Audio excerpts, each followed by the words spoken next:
Normally बुझ्नुपर्ने के हो भने बेस्ट एटेनेबल प्राइस भनेको बायरको लागि लोएस्ट पोसिबल प्राइस हो, सेलरको लागि हाइएस्ट पोसिबल प्राइस हो बेस्ट एटेनेबल प्राइस। तर त्यो बेस्ट एटेनेबल प्राइस भनेको it is not necessarily the prevailing market price. जस्तै मानौँ न हिजो कुनै कम्पनीको सेयर चाहिँ 250 मा क्लोजिङ भयो भने मैले उसलाई ल बेच्दिनु भनेर अर्डर दिएँ। अब यसको अर्थ यो होइन कि बेस्ट एटेनेबल प्राइसमा बेच्दिनु भनेर अर्डर दिएँ भने यसको अर्थ यो होइन कि ठ्याक्कै 250 मा नै उसले बिक्री गरिदिन्छ भन्ने छैन। यदि आजको मार्केट बढ्ने स्थिति भयो भने उसले 250 भन्दा बढीमा पनि बिक्री गर्दैन। आजको मार्केट घट्ने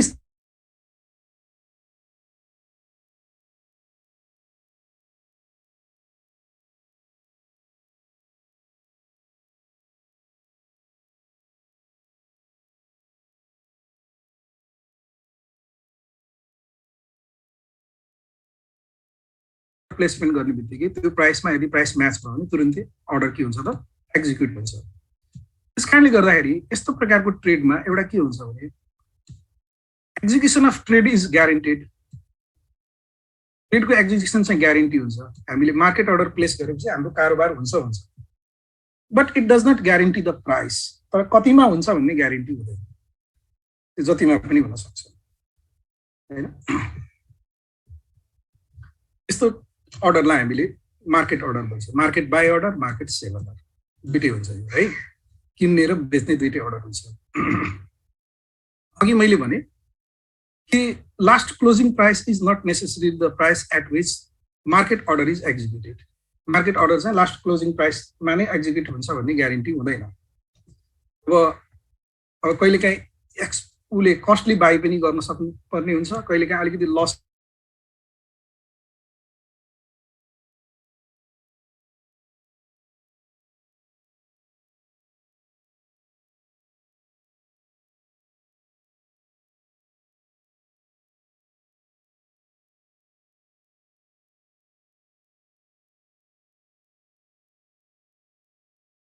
दिएको हुन्छ। एभ्री ट्रान्जेक्सनमा 2% को रेन्ज भन्दा एक्सिड गरेर फ्लक्चुएसन हुन सक्दैन। 2% को प्राइस चेन्ज लिमिट हुन्छ एभ्री ट्रान्जेक्सनमा, एभ्री डे 10% को फ्लक्चुएसन लिमिट हुन्छ। त्यो लिमिटभित्र भएर हामीले कुनै प्राइसमा अर्डर प्लेसमेन्ट गर्न सक्छौँ। अब particularly limit order set the price limit to buy or sell the securities. Buy र सेल गर्दाखेरि यसले प्राइस लिमिट सेट गरेको हुन्छ। प्राइस लिमिट भनेको बाई अर्डरको पनि हुन्छ, सेल अर्डरको पनि हुन्छ हैन। अब यो लिमिट प्राइस सेट गरेर हामीले ब्रोकरहरूलाई के भनिरहेको हुन्छ भन्दाखेरि वा टिएमएसलाई हामीले के इन्स्ट्रक्सन दिएको हुन्छ भन्दाखेरि स्पेसिफाइड प्राइस वा बेटर प्राइसमा बाई वा सेल गरिदिनु भनेर हामीले भनेको हुन्छ। जस्तै हामीले एउटा यसको बाई र सेल दुवैको केसमा हुन्छ है यो। जस्तै मानौँ र हाम्रो लिमिट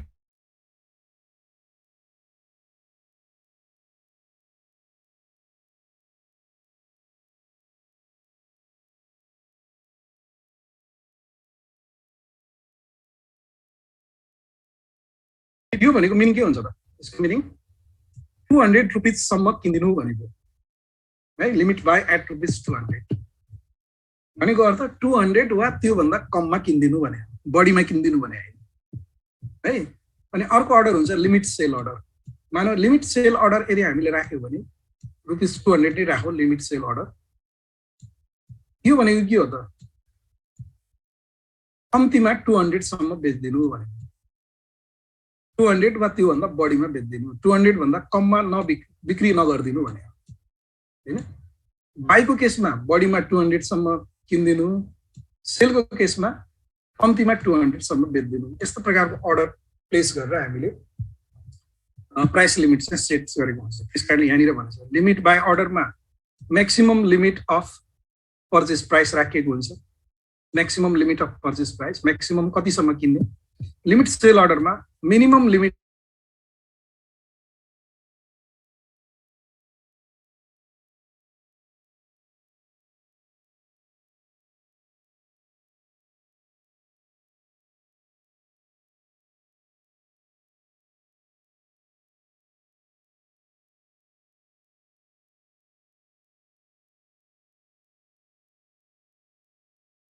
200 सम्म बेच्दिनु भन्यो भने कम्तीमा 200 सम्म उसले बिक्री गर्छ, 200 भन्दा कममा उसले बिक्री गर्दैन। त्यहाँनिर प्राइस ग्यारेन्टेड हुन्छ हैन। तर प्राइस ग्यारेन्टेड भए पनि यो अर्डर एक्जिक्युसन हुन्छ कि हुन्न भन्ने कुरा ग्यारेन्टेड हुँदैन। Execution of the order is not guaranteed, किनभने एक्जिक्युसन त जहिले पनि प्राइस लिमिट कन्डिसन सेट भयो भने मात्र, म्याच भयो भने मात्र ट्रेडिङ हुन्छ।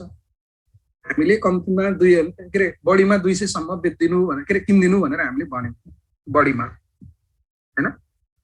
तर त्यो दिन सेयरको प्राइस 200 मा झर्दै झर्यो वा 200 वा 200 भन्दा कममा झर्दै झर्यो, माथि नै कारोबार भइरह्यो भने त्यहाँनिर ट्रेड एक्जिक्युसन हुँदैन हैन। सेल अर्डरको केसमा पनि त्यही। अब अर्को अर्डर छ हाम्रो, यसमा लिमिट अर्डरकै भेरिएन्टहरू छ यसको, जस्तै कि डे अर्डर,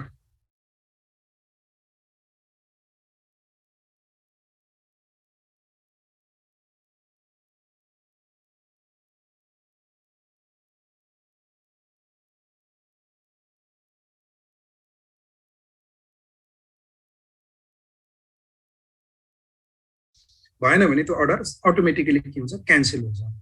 अर्को दिनमा त्यो अर्डर एक्टिभ हुँदैन, अर्को दिनमा फेरि हामीले अर्को अर्डर गर्नुपर्छ, फेरि अर्डर गर्नुपर्छ।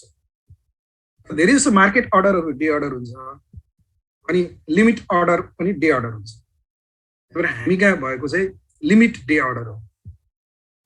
अनि अर्को अर्डर भनेको GTC order. GTC means good till क्यान्सिल्ड।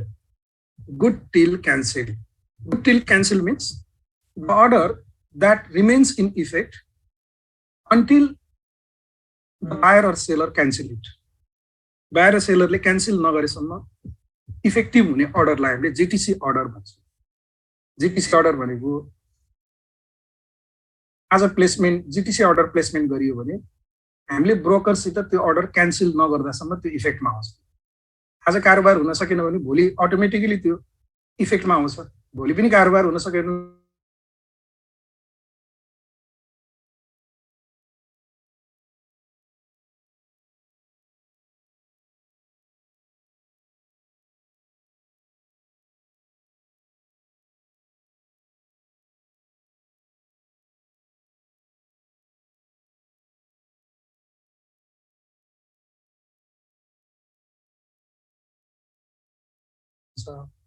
त्यही अर्डर भोलि चाहिँ पोस्टपोन हुँदैन। त्यही अर्डर भोलि राख्नको लागि फेरि हामीले टिएमएसमा इन्ट्री गर्नुपर्छ हैन। यो हो गुड टिल क्यान्सल अर्डर। त्यस्तो हुँदैन। Good till cancel order it remains in effect unless and until it is cancelled by the trader or buyer or seller है। अनि एफओके अर्डर। एफओके भनेको fill or kill. Fill or kill.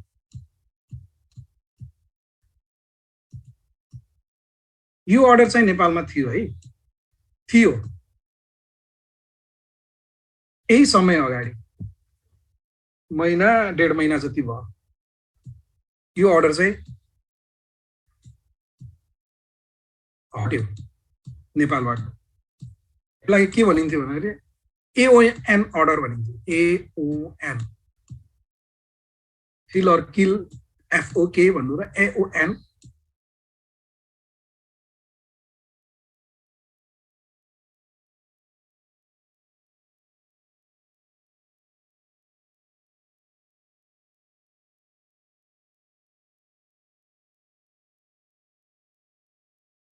Quantity limit sell at ₹200 भन्यो भने कम्तीमा 200 रुपियाँमा बेच्दिनु। कति quantity बेच्दिनु? 1000 quantity. अब त्यहाँनिर यो अर्डरले के गर्छ भन्दाखेरि 1000 क्वान्टिटी भन्दा कम बिक्री गर्दिनु। किन्ने हो भने 1000 क्वान्टिटी नै किन्नु। If you want to fill the order, fill all or kill all. Fill or kill, कि त त्यो अर्डर फिल गर्नु कि त त्यसलाई मतलब किल गर्नु भनेको नन भनेको के 1000 क्वान्टिटी हामीले सेल अर्डर राखेको छ भने either sell 1000 quantity 1000 shares or none, कुनै पनि सेल नगर्नु। त्यस्तो प्रकारको अर्डरलाई हामीले FOK order or all or none order भनेर भन्नुपर्छ। बुझ्यो नि। स्पेसिफाइड क्वान्टिटी सबै ट्रेडिङ हुनुपर्छ। यदि स्पेसिफाइड क्वान्टिटी सबै ट्रेडिङ भएन भने त्यस्तो अर्डर चाहिँ एक्जिक्युट हुँदैन।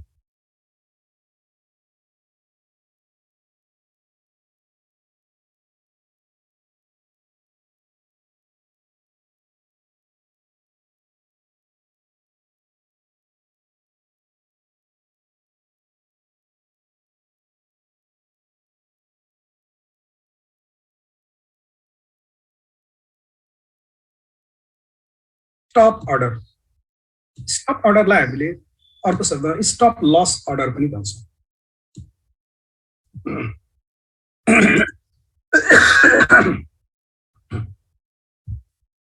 अब यो स्टप अर्डर कस्तो अर्डर हो भने it is a type of order to buy or sell the securities which is executed when the securities meet the specified price. यसमा पनि प्राइस चाहिँ स्पेसिफाई गरेको हुन्छ हैन, त्यो स्पेसिफाइड प्राइस मिट भयो भने ट्रान्जेक्सन हुन्छ। त्यस्तो प्रकारको अर्डरलाई हामीले स्टप अर्डर हुन्छ। भनेको अर्थ stop order becomes active only after specified price level is reached. हामीले एउटा price level specified price level set गरेको हुन्छौँ, त्यो स्पेसिफाइड प्राइस लेभल मिट गरेपछि मात्र यो अर्डर चाहिँ एक्टिभ हुन्छ हैन। त्यो स्पेसिफाइड प्राइसलाई हामीले के भन्छौँ भन्दाखेरि स्टप प्राइस भन्छ।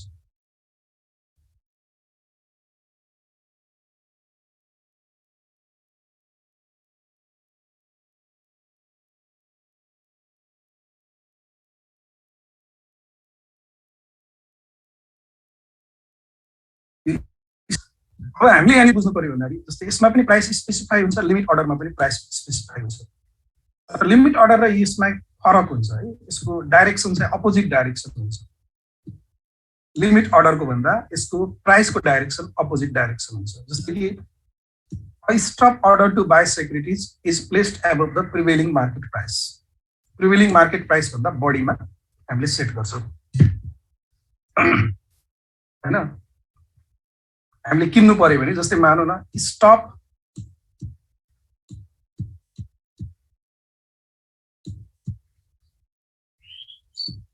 बाई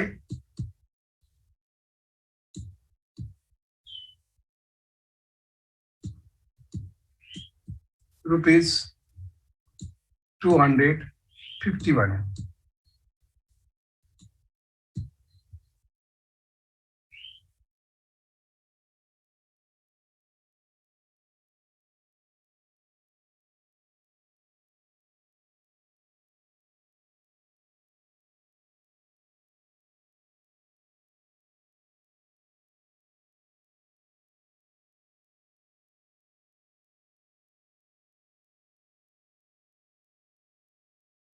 प्लेसमेन्ट गर्दाखेरि यो ट्रान्जेक्सन तबसम्म एक्जिक्युट हुँदैन जबसम्म यो सेक्युरिटीको प्राइस चाहिँ 200 सम्म पुग्दैन हैन।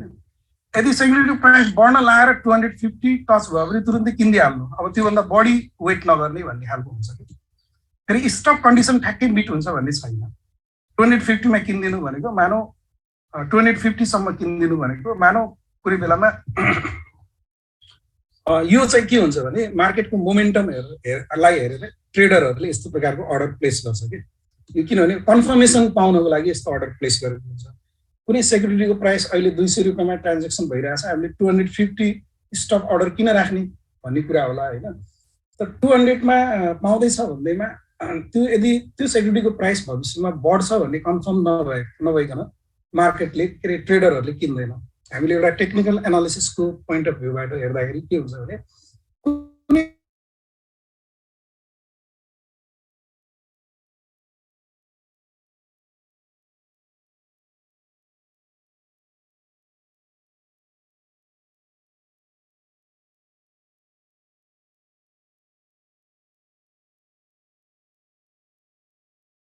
नेपालमा त आज किनेर भोलि बेच्नु त पाइन्न, सकिन्न, किनकि डिम्याट एकाउन्टमै आउँदैन, 3 दिन लाग्छ कम्तीमा हैन।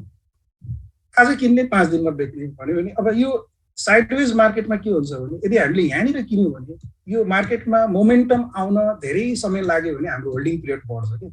त्यही भएर यो मोमेन्टम आउने कुरा कन्फर्मेसन नभइसकन बाई सेल गर्दैन। त्यही भएर यस्तो स्टप अर्डरले के गरेको हुन्छ भने स्टप लस अर्डर, मार्केटमा मोमेन्टम आएर प्राइस यति रुपियाँसम्म पुग्यो भने किन्ने हैन, भोलि यो मार्केटमा यो प्राइस चाहिँ घटेर यो लेभल भन्दा तल आउन थाल्यो भने बेच्दिने, त्यसलाई स्टप लस भन्छ।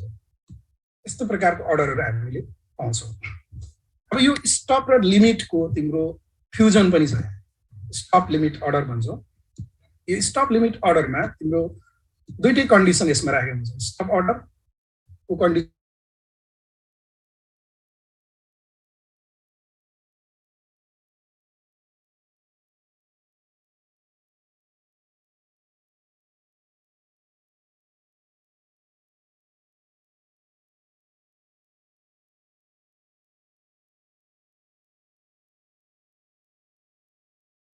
limit buy order is always at or above the stop price. Stop price भन्दा बढी हुन्छ। जस्तै कि मानौ न बाई भनेर हामीले अर्डर गर्यौं, बाई अर्डर गर्छौं हैन, यसमा हाम्रो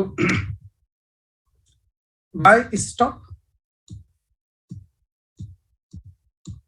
दुईटा कन्डिसन मिट गरिन्छ कि। बाई स्टप मानौ 200 अनि लिमिट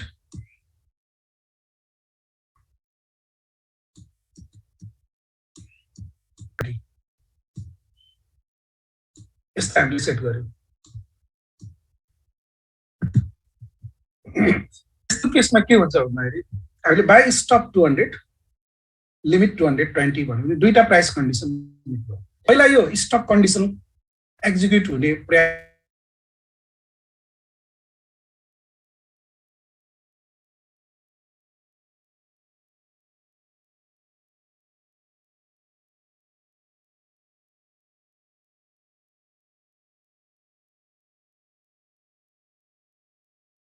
त्यो 210 भनेको स्टप र लिमिटको बीचमै छ नि त हैन र। यसमा पनि के हुन्छ, ट्रेड हुन्छ, बाई हुन्छ। तर कुनै सेक्युरिटीको प्राइस एकैचोटि 200 र 220 को बीचमा नपुगेर 230 मा पुग्यो भने के हुन्छ, यो लिमिट भन्दा माथि भयो भने यो ट्रेड चाहिँ एक्जिक्युट हुँदैन, यो बाई हुँदैन। यस्तो प्रकारको ट्रेडलाई हामीले स्टप लिमिट अर्डर भन्छ। सेलमा पनि त्यो कन्डिसन हो। तर स्टप लिमिट सेल अर्डरमा यो लिमिट प्राइस भनेको जहिले पनि स्टप प्राइस भन्दा तल हुन्छ, खाली यसको जस्ट अपोजिट हुन्छ। Okay, these are the market order, several types of order. अब यो स्टप लिमिट अर्डर चाहिँ हामी कहाँ छैन, त्यति बुझ्नु पर्यो। अब हामी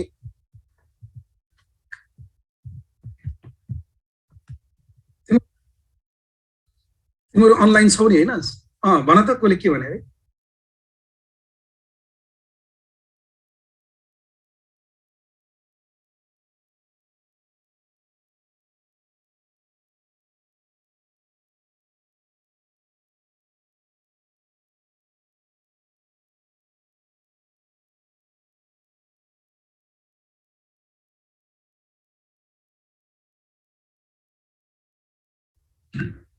हेलो, सुन्ने हजुर?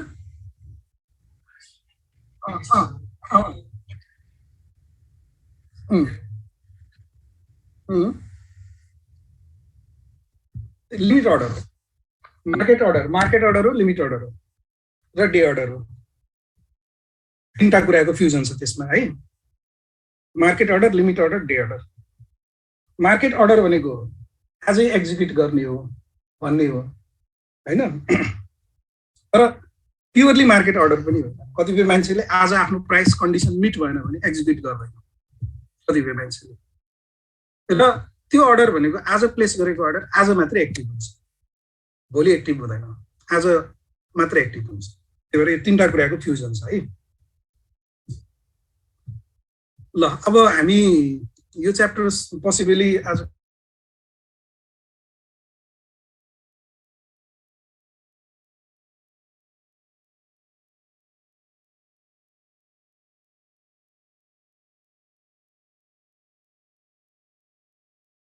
whenever your company is going to raise the capital, you are not going to limit securities offering within the territory of a country. And I'm international market security offering. Similarly, as an investor, if you are going to invest in the securities offered by the company, so they are not only limited to the domestic company, rather they can also enter into the foreign market to buy or sell the securities. Investor ले त्यो पनि गर्न सक्छ। हुन त अब नेपालमा foreign इन्भेस्टर्सहरुको entry त भएको छैन। सामान्यतया एनआरएनहरुलाई एउटा त्यो फेसिलिटी सम्म दिएको छ हैन। फरेनरले शेयर खरिद बिक्री गर्न त सक्दैन नेपालको उसमा। तर इन्डियामा त्यो चाहिँ छ है, फेरि ख्याल गर्नु। Globalisation of securities market. नेपालको सेक्युरिटीज मार्केट चाहिँ वर्ल्ड मार्केटसित इन्टिग्रेसन हुन बाँकी नै छ हैन। So company can issue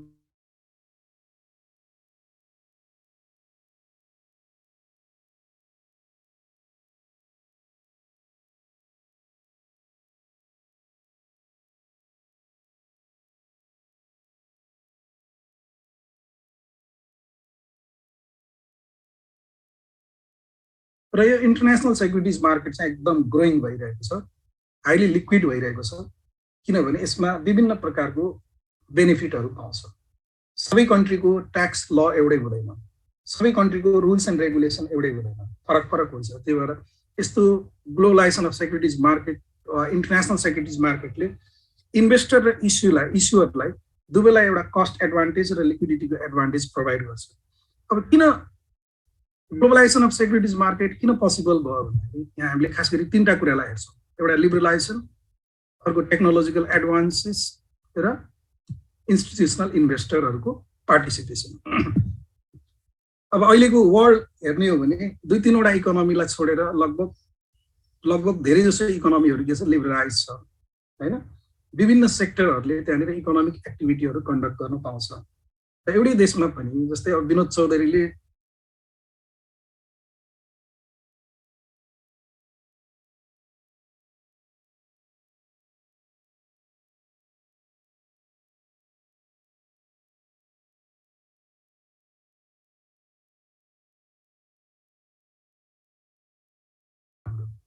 Chaudhary ग्रुपले IPO खोलेको भए कति राम्रो हुन्थ्यो होला हैन। त्यत्रो इन्स्टिट्युसनहरू छ, त्यत्रो अर्गनाइजेसनहरू छ, कम्तीमा पब्लिक इन्भेस्टरले अनरसिप त पाउँथ्यो।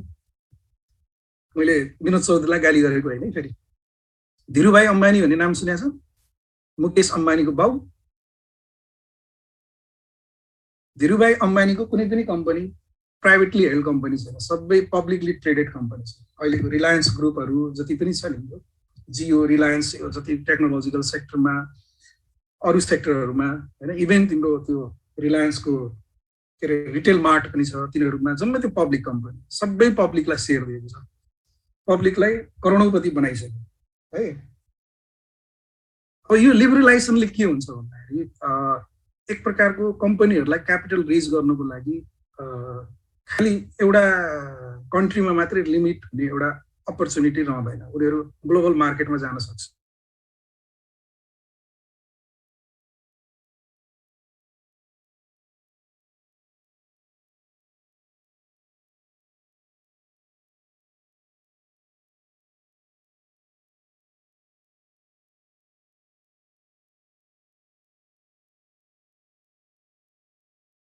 अनलाइन ट्रेडिङ गर्न सक्छ यो टेक्नोलोजिकल एडभान्सेसको कारणले। त्यसले पनि सेक्युरिटिज मार्केटको ग्लोबलाइजेसनलाई कन्ट्रिब्युट गरेको छ। अर्को भनेको के हो, इन्स्टिट्युसनल इन्भेस्टर्स। इन्स्टिट्युसनल इन्भेस्टर्सहरू ग्लोबल मार्केटमा धेरै इन्ट्री हुन्छ। जस्तै इन्डियाकै कुरा गर्ने हो भने नेपालमा त छैन, इन्डियामा बम्बे स्टक एक्सचेन्जमा विभिन्न फरेन म्युचुअल फन्डहरूले लगानी गरेको छ, फरेन कन्ट्रीको म्युचुअल फन्ड। उनीहरूको इन्भेस्टमेन्ट साइजले बम्बे स्टक एक्सचेन्जको सेन्सेक्सलाई प्रभाव पार्छ। यसरी हामीले institutional इन्भेस्टर्सहरूको participation, technological advances, liberalisation नै यो सेक्युरिटिज मार्केटको ग्लोबलाइजेसनमा कन्ट्रिब्युट गर्ने एउटा पोसिबल फ्याक्टरहरू। अब यसको इम्पोर्टेन्स किन छ भने ग्लोबलाइजेसन किन हुनुपर्छ सेक्युरिटिज मार्केटको भन्दाखेरि एडिसनल क्यापिटल एट्र्याक्सन गर्नको लागि। कहिलेकाहीँ डोमेस्टिक लेभलमा सेक्युरिटिज इस्युज गरेर त्यो साइजको क्यापिटल रिक्वायरमेन्ट पुरा नहोला, त्यही भएर इन्टरनेसनल मार्केटमा इस्यु गऱ्यो भने त्यो पुरा हुन्छ।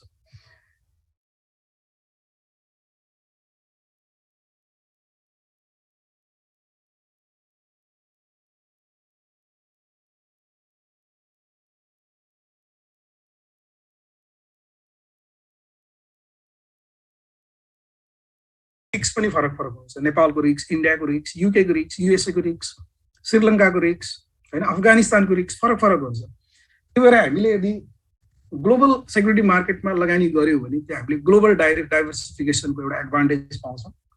अनि अर्को ग्लोबल सेक्युरिटी मार्केटको एउटा अर्को इम्पोर्टेन्ट कन्ट्रिब्युसन के हो भने त्यसले इकोनोमीलाई ट्रान्सफर्मेसन गर्न पनि सहयोग गर्छ। कतिपय इकोनोमीहरू एकदम क्लोज इकोनोमी हुन्छ हैन, जस्तै इक्जाम्पलको लागि भन्ने नि उत्तर कोरिया। उत्तर कोरिया एउटा क्लोज इकोनोमी हो, त्यसको आउटसाइड वर्ल्डसित कुनै प्रकारको धेरै टच छैन। कुनै कुनै कन्ट्रीहरूसित त्यसको बायोलेट्रल रिलेसन छ हैन, तर ट्रेडको। तर नेपाल जति ओपन पनि छैन, नेपाल त धेरै ओपन भइसक्यो।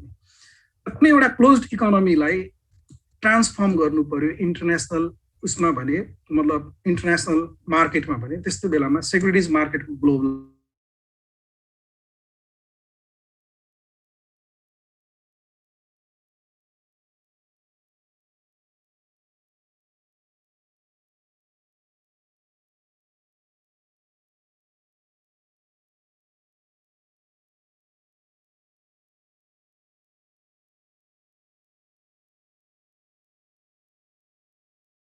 त्यही भएर त अब टिकटक सिकटक के त्यो मोदी गभर्मेन्टले ब्यान गरिदियो नि त चाइनासित कन्फ्लिक्ट पर्दाखेरि। अब यो इकोनोमीलाई क्लोज इकोनोमीलाई एउटा ओपन इकोनोमीको रूपमा ट्रान्सफर्मेसन गर्नु पनि सेक्युरिटी मार्केट्सको ग्लोबलाइजेसनले कन्ट्रिब्युसन गर्छ। र यसलाई चाहिँ तिमीहरूले डिटेलमा पढ, यसमा त्यति धेरै टाइम लस नगरौँ। अब हामी लास्ट एउटा टपिकमा आउँछौँ, securities market in Nepal recent development. अब रिसेन्ट डेभलपमेन्टहरू भन्नाले फेरि अहिले भर्खरै भएको डेभलपमेन्ट होइन, खास गरी हामीले नेपालको केसमा 2008 पछिको पिरियडलाई सेक्युरिटिज मार्केटको डेभलपमेन्टको प्रोसेसमा एउटा पेस गति लिएको भन्छौँ है। अब एउटा के छ भने पब्लिकेसन, नेपाल स्टक एक्सचेन्जले नियमित रूपमा यो नेप्सेड न्युज लेटर भनेर यो चाहिँ पब्लिस गर्ने गर्छ, खास गरी सेकेन्डरी मार्केटमा इन्भेस्टरहरूलाई अवेरनेस इन्क्रिज गर्नको लागि। यो 2008 देखि गरिरहेको छ, यो इङ्ग्लिस ल्याङ्ग्वेजमा हुन्छ।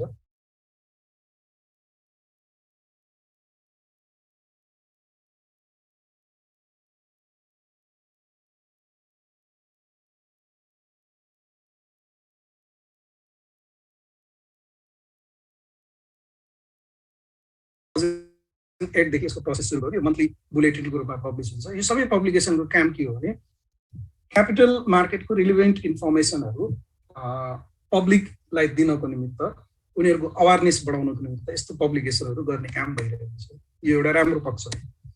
अनि अर्को भन्ने के हो भने मैले अघि भनेको थिएँ नि, नेपाल स्टक एक्सचेन्जले ओभर द काउन्टर मार्केट आफै अपरेट गरेको छ।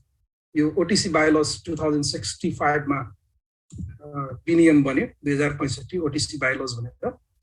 अनि त्यो सेक्युरिटिज बोर्डबाट एप्रुभल भइसकेपछि 2008-4 देखि यसले ओटिसी मार्केट चाहिँ अपरेट गरौँला।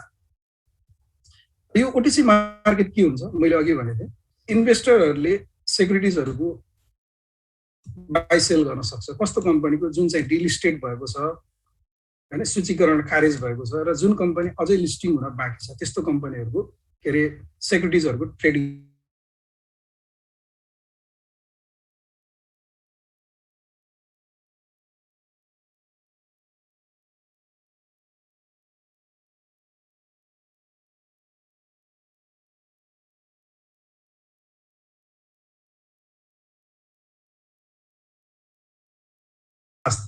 त्यसले अटोमेटेड कोटेसन प्रकाशन गर्छ, नाजदाक भन्छ।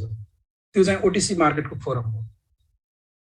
अब ओटिसी मार्केटमा नर्मली हामीले ब्रोकरहरूको फेसिलिटी लिनु पर्दैन, हामी डाइरेक्टली के गर्न सक्छौँ, ट्रेड गर्न सक्छौँ। अनि अब नेप्सेको ट्रेडिङ आवरमा पनि अलिकति चेन्ज भएको छ। पहिला के थियो भन्दाखेरि 12 बजेदेखि 2 बजेसम्म मात्रै ट्रेडिङ हुन्थ्यो होइन। अनि पहिला त 2 घन्टा हुन्थ्यो होइन, 12 बजेदेखि 2 बजेसम्म। पछि त्यो के गर्यो भने 11 बजेदेखि 2 बजेसम्म राख्यो। तर अहिले फेरि के गरेको छ, 11 बजेदेखि 3 बजेसम्म ट्रेडिङ हुन्छ, 3 आवर्स हुन्छ। र हप्ताको 5 दिन चाहिँ ट्रेडिङ हुन्छ। र अड लट र इभेन्ट लटको ट्रेडिङ हुन्छ। अब अड लट र इभेन्ट लट भनेको के हो भने नेपालमा यसको डेफिनेसन फरक तरिकाले राखेको छ है। यसको लिटरल डेफिनेसन के हो भने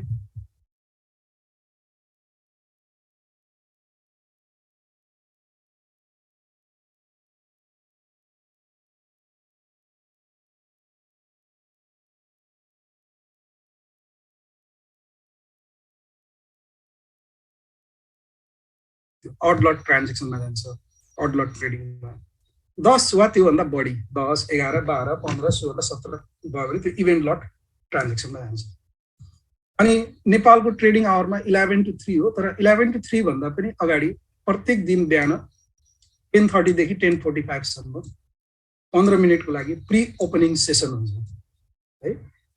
अनि नेप्सेले स्पेसल प्री ओपनिङ सेसन पनि कन्डक्ट गरेको हुन्छ। त्यो स्पेसल प्री ओपनिङ सेसन भनेको के हो भने कुनै एउटा कम्पनीको सेयर आइपिओमा आएर लिस्टिङ भइसकेपछि अब सेकेन्डरी मार्केटको रेगुलर ट्रान्जेक्सनमा आउनुभन्दा अगाडि, जस्तै आज प्री ओपनिङ सेसनमा, स्पेसल प्री ओपनिङ सेसनमा ट्रान्जेक्सन हुन्छ। त्यसको त्यो ट्रान्जेक्सन भयो भने रेगुलर ट्रान्जेक्सनमा त्यो इन्ट्री हुन्छ, रेगुलर कारोबारमा आउँछ। यदि स्पेसल प्री ओपनिङ सेसनमा त्यो आइपिओ वाला कम्पनीको ट्रान्जेक्सन भएन भने त्यो फेरि भोलिको दिन फेरि स्पेसल प्री ओपनिङ सेसनमा जान्छ।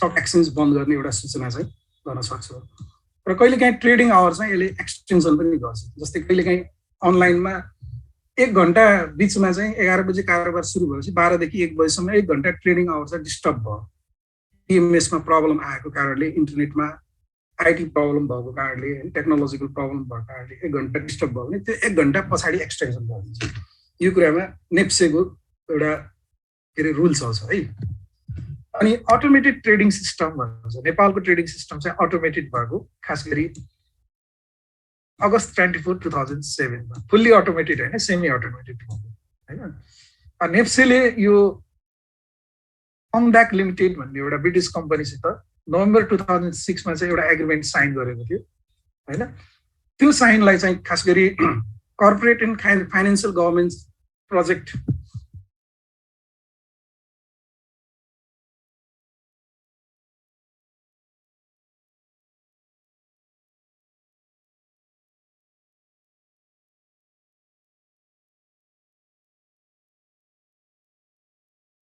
इन्ट्रोड्युस गरेको नेपाल नेप्सेको अटोमेटेड ट्रेडिङ सिस्टमलाई नाट्स भनिन्छ नेप्से अटोमेटेड ट्रेडिङ सिस्टम यो fully screen based automated trading system हो हैन र यसमा चाहिँ अर्डर ड्रिभन मार्केट हुन्छ अर्डर ड्रिभन हुनुको अर्डरको आधारमा चाहिँ हाम्रो के हुन्छ त मार्केट चल्छ बाइ सेल अर्डरको आधारमा र बाइ सेल सेक्युरिटिजहरू गर्नु पर्यो भने यो डिमेटराइज फर्ममा हुन्छ डिम्याट फर्ममा हुन्छ इलेक्ट्रोनिक भर्सनमा हुन्छ हैन र अहिले त यो नाट्स भनेको फुल्ली मोडर्नाइज भइसकेको छ हामीले टिएमएस छ नि अनि क्लियरिङ एन्ड सेटलमेन्ट सेक्युरिटिजहरूको खरिद बिक्री गर्दाखेरि सेक्युरिटिजको सर्टिफिकेट र क्याशको सेटलमेन्ट भनेको यो सिडिएस एन्ड क्लियरिङ कम्पनी लिमिटेडबाट हुन्छ यो CDS and clearing company limited हैन यसले क्लियरिङ र सेटलमेन्टको काम जस्तै किन्नेले सेयर पाउने र क्याश दिने पेमेन्ट गर्ने यो क्लियरिङ एन्ड सेटलमेन्ट भन्छ हैन यो काम चाहिँ अब digitally April 2013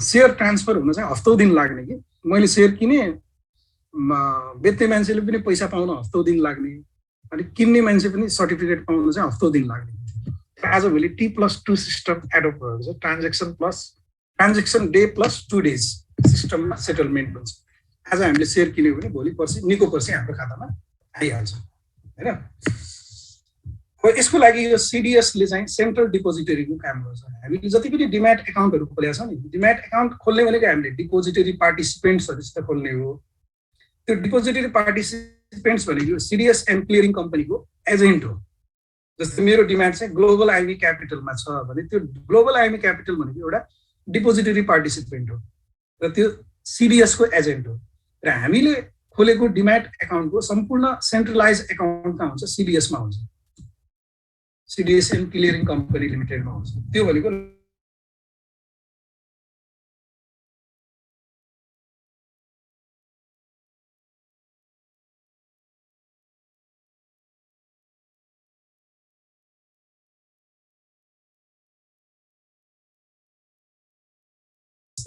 civil capital market Nobel investment banking NIBL S capital market यिनीहरू चाहिँ हाम्रो के हो सबै डिपोजिटरी पार्टिसिपेन्ट्स हो अब आस्बा सर्भिस आस्बा भनेको application supported by blocked amount भन्छ 2017 देखि आस्बा सर्भिस चाहिँ लागू भएको यो सर्भिस चाहिँ यो पनि सी आस्बा भन्छ यसलाई हैन सी आस्बा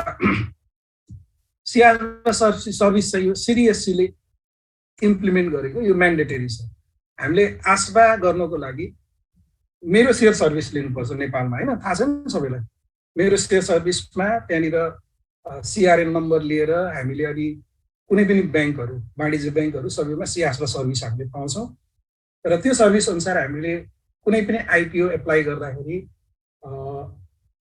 ब्याङ्क एकाउन्टबाट एप्लाई गर्न सक्छ अटोमेटिकली हाम्रो जति एप्लाई गरेको त्यो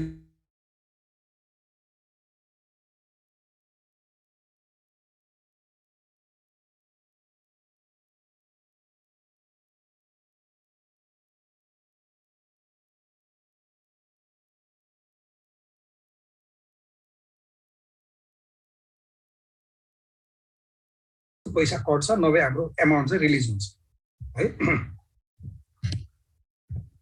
अब यो भनेको अर्को डेभलपमेन्ट भयो है। अब यसको कारणले गर्दाखेरि हामी कुनै पनि लोकेसनमा बसेर सेयर एप्लाई गर्न सक्छौँ। पहिला जस्तो घन्टौँ के अरे लाइन लाग्नु पर्दैन।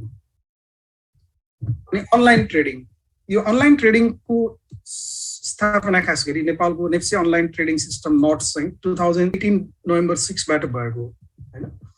अब यसले विभिन्न इन्भेस्टरहरूलाई एउटै ठाउँमा बसेर अर्डर गर्ने, बाई अर्डर गर्ने, सेल अर्डर गर्ने हैन, त्यसपछि ट्रेडिङलाई कन्डक्ट गर्ने, क्लियरिङ, सेटलमेन्ट सबै कन्डक्ट गर्ने, इलेक्ट्रोनिकली कन्डक्ट गर्ने सिस्टम चाहिँ अहिले सुरु भइसकेको छ र एक्सटेन्सिभली मोर देन 95% अहिले अनलाइन नै हुन्छ सबै हैन। यसले गर्दाखेरि हाम्रो मार्केट पार्टिसिपेन्ट्सहरूलाई एउटा बेनिफिट भएको छ।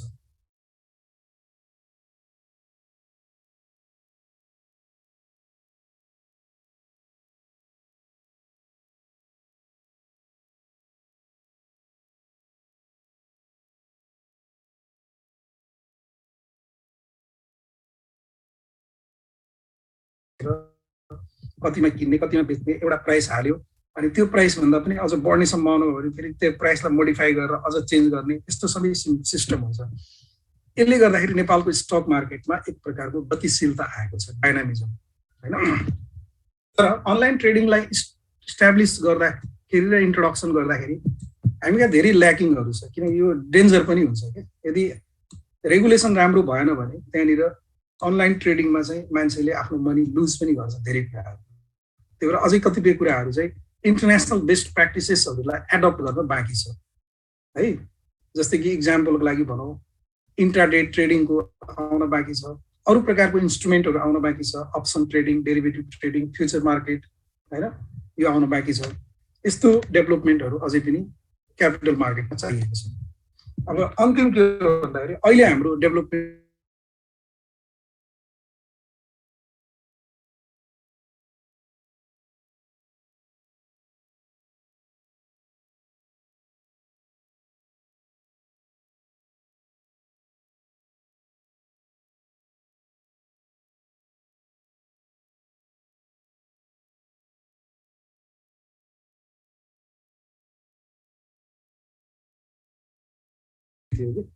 है 1 रुपीको मल्टिपलमा हामीले अर्डर प्लेसमेन्ट गर्नु पर्थ्यो।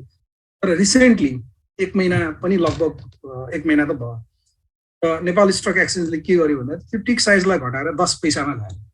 अब हामीले कुनै कम्पनीको सेयर किन्नु पर्यो भने त्यसबाट इन्भेस्टरलाई एउटा बेनिफिट हुन्छ, प्राइस रेन्जलाई मेन्टेन गर्ने बेनिफिट हुन्छ। पहिला कसैले 250 मा अर्डर गरेको छ र मैले त्योभन्दा महँगोमा किन्छु भनेर भन्यो भने मैले 251 रुपियाँमा मैले अर्डर गर्नु पर्थ्यो। कहिले पर्दैन। 250 मा कसैले अर्डर गरेको छ भने त्योभन्दा महँगो मैले 250 रुपियाँ 10 पैसामा अर्डर गर्न पाउँछु। अरू कसैले 250 रुपियाँ 20 पैसामा अर्डर गर्न पाउँछ हैन। 10 पैसाको मल्टिपलमा के हुन्छ त प्राइस चाहिँ हाम्रो हुन्छ। र प्राइस चेन्जको लिमिट पनि के थियो भन्दाखेरि प्री ओपन सेसनमा, यो मैले अघि प्री ओपन सेसन भन्थे नि 15 मिनेटको थियो, प्री ओपन सेसनमा 5% को प्राइस चेन्ज लिमिट राखेको थियो।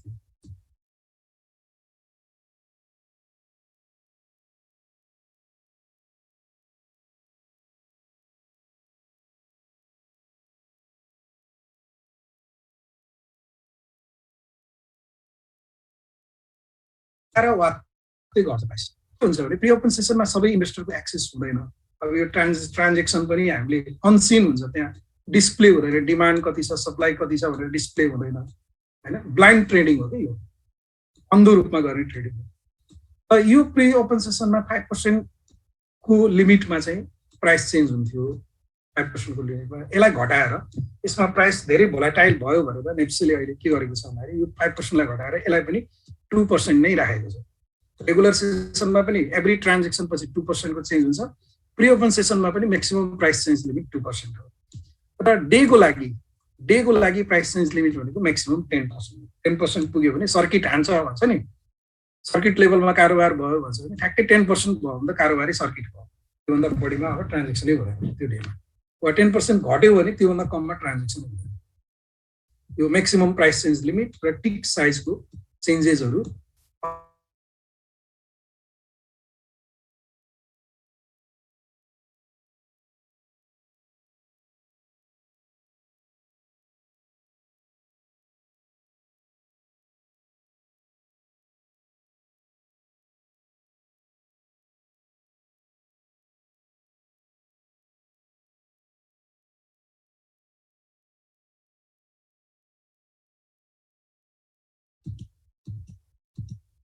हुन्छ ल 15 जना रहेछ के अरे म समेत गरेर 16 जना आजलाई यति गरौँ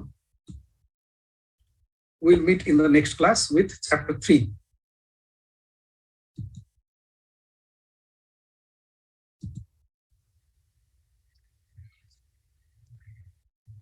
माथि त जाँदै जान्दैन नि बाबु सोयो भने त लगाइहाल्यो नि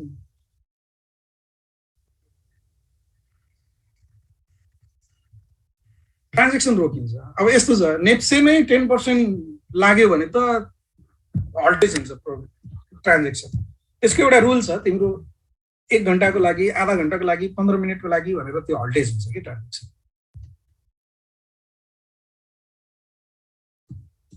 ल अब म मेल गरिदिन्छु